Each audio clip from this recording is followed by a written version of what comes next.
What would you achieve if you stopped doubting yourself? Here's a surprising fact. Over 85% of people struggle with self-doubt at some point in their lives. Join me as I take on the challenge of ditching self-doubt for good, and I'll show you exactly how I'm learning to silence my inner critic and take back control. Self-doubt isn't just a passing thought. It's something that creeps in slowly, quietly, and then suddenly, it controls you. It stops you from applying for that job, from speaking up, from chasing what you really want. But here's the truth, self-doubt is not permanent. And today, we're going to confront it together. Self-doubt wears many masks. Maybe it shows up as imposter syndrome, that nagging feeling that you're just faking it, that someone will eventually find you out. Or maybe it's that deep-rooted fear of failure, the kind that keeps you from even trying, because you're afraid of the fall. Then there's the quiet, relentless negative self-talk. You're not good enough. You don't deserve this. Why even bother? I've lived with those voices. Maybe you have too.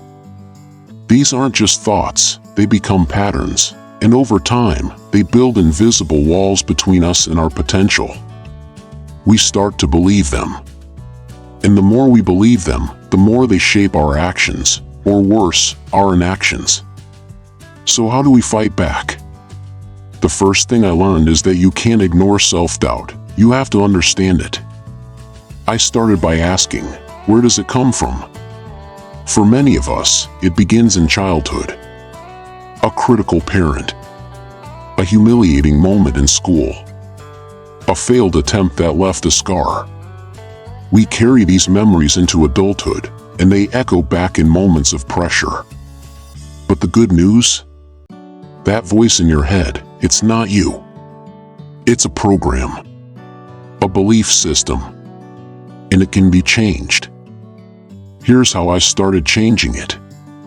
1. Mindset shifts. Instead of saying, I can't do this, I began saying, I'm learning to do this. That tiny reframe opened doors. 2. Positive affirmations. They felt silly at first, I won't lie.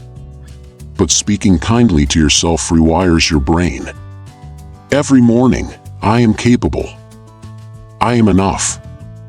I choose courage over fear. 3. Support systems. I started opening up to people I trusted. A friend, a mentor, a community. Just knowing I wasn't alone made all the difference. Let me tell you a story. A few years ago, I was offered an opportunity to speak in front of a large audience. My first instinct? No way. I'll mess it up. I'm not a speaker. But deep down, I knew it was exactly what I needed to grow. I was terrified. My hands were shaking. But I said yes. I practiced every day. I visualized success. I prepared, not just the content, but my mindset. And when the day came, I didn't just survive it, I thrived. People came up afterward and said things like, "You're so confident," or "You really inspired me." If only they knew how much doubt I had to fight to get there. That moment changed something inside me. I realized that confidence isn't something you're born with, it's something you build, one small act of courage at a time.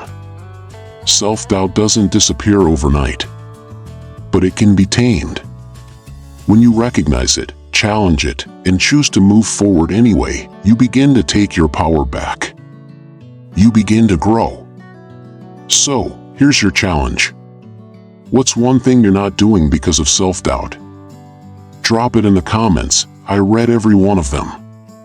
Let's support each other. If this video helped you in any way, make sure to like, subscribe to Inspiration Codex, and hit that bell icon so you never miss a moment of motivation. Together, let's ditch self-doubt and unlock your true potential.